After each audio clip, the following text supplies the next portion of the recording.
Subsidiary ledger. Ito po ang subsidiary ledger menu. Dito natin ma-access yung member file natin. During setup po, dito natin i-define lahat yung member code tsaka mga member name ng ating mga member records. Sa umpisa ho ng program, pagka install natin, mag-define tayo ng mga member code.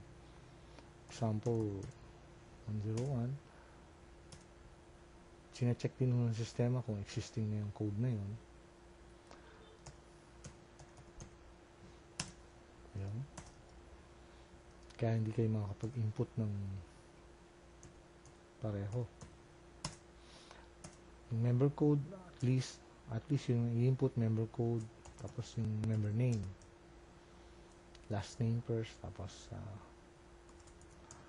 first name and middle initial. Tapos yung category ho, na sasalikan natin kung regular or associate yung member. Tapos yung other information ho, pwedeng tsaka na lang i-input.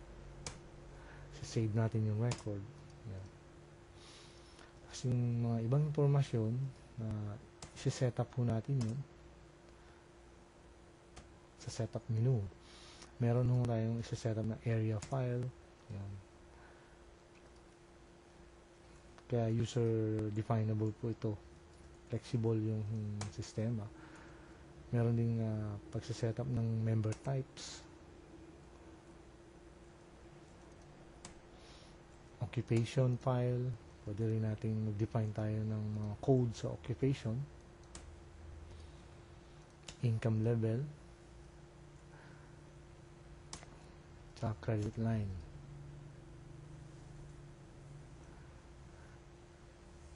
Ito pong mga classifications na ito ay magagamit sa statistical report ng cooperative.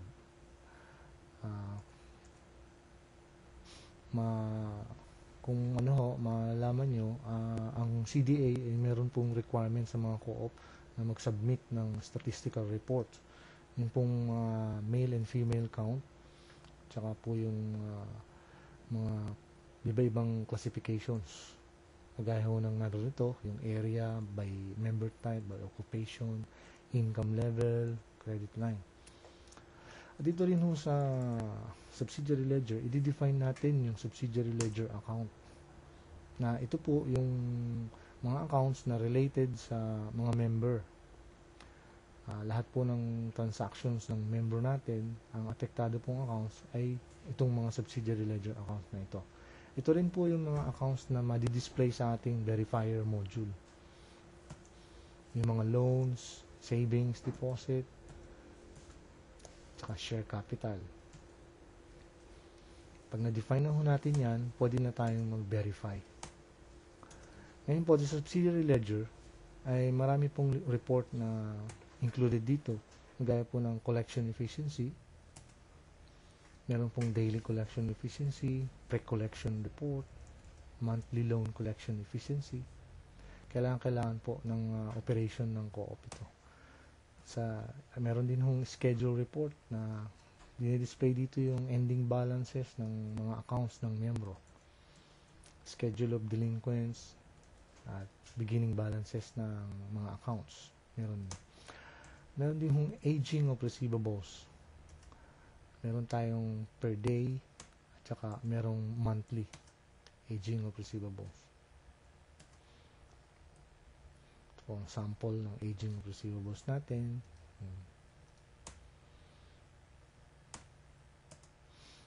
Okay. At meron din hong member master list kung gusto nyo mag-generate ng listing ng member, kung regular loan, kung regular associate or per collector or close accounts, pwede nating ma-generate.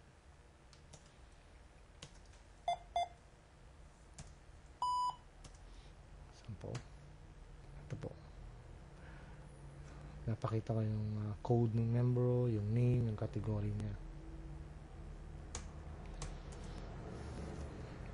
Meron din pong accounts receivable analysis na dito pinapakita yung analysis ng loan, yung arrears niya, yung breakdown niya sa aging, saka yung summary.